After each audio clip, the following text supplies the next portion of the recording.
Hayat verme gibi ruhlandırma hakikati de Allah'ın varlığını ispat etmektedir. Zira ruhun varlığı Allah'tan başka hiçbir sebeple izah edilemez. Ruhun varlığı kabul edildikten sonra Allah'ı inkar etmek mümkün değildir. Zira bu ruh nasıl vücuda geldi sorusuna verilebilecek hiçbir maddi cevap yoktur. Ruhun varlığı Allah'ın yaratmasından başka hiçbir şeyle izah edilemediğinden dolayıdır ki ateistler ruhun varlığını inkara yeltenmişlerdir. Çünkü ruhun varlığı kabul edilirse onu yaratan Allah da kabul edilmek mecburiyetindedir. Bizler bu makamda ruhun varlığına ait delilleri beyan etmeyi uygun görüyoruz. Zira bu ruhu kim yarattı sorusunu sorabilmek için ilk önce ruhun varlığını ispat etmemiz gerekmektedir. O halde ilk önce ruhun varlığını ispat edelim ve daha sonra da sorumuzu soralım.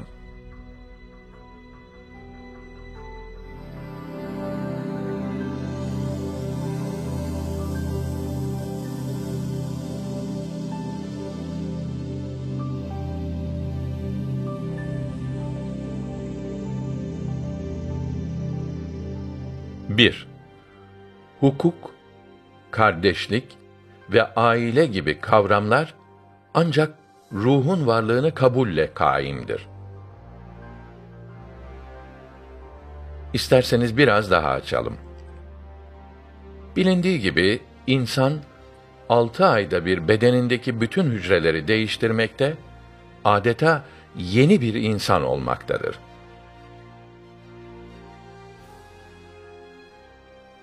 Şimdi bir katilin mahkemede hakimin karşısına çıktığını düşünelim. Hakim ona ceza olarak 20 sene hapis vermiş olsun.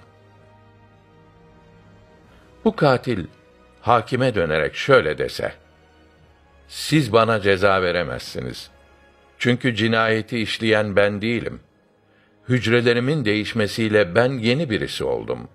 Şu andaki cismim masumdur." Bu sözlere karşı hakim ne diyebilir ki? Hiçbir şey.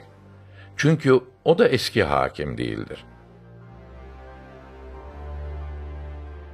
Bir de kardeşlik ve aile mefhumunu düşünün. Beni dünyaya getiren annemin defalarca maddi bedeni değişikliğe uğradı. Beni dünyaya getirdiği andaki vücudundan geriye hiçbir şey kalmadı. Tamamen değişti. Benim annem maddi cihetiyle beni doğurduktan 6 ay sonra öldü. Eğer ruhun varlığı kabul edilmezse bu çıkmazdan nasıl çıkılır?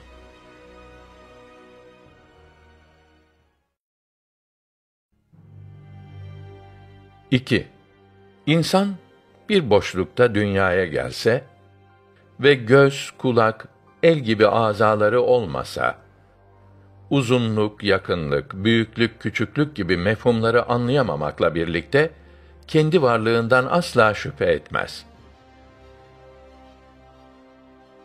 Zira göz, kulak ve el gibi azalar insanın dış alemi tanıyabilmesi için gereklidir.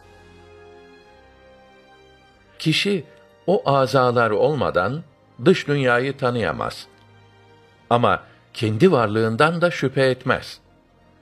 İşte bu durumda kendini bilen varlık ruhtur.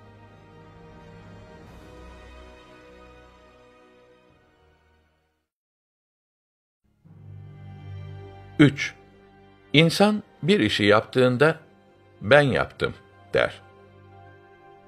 Bu ben yaptım sözüyle fiillerini azalarına isnad etmez. Yani ben yaptım derken elim yazdı, ayağım koştu, kulağım işitti gibi manaları kastetmez.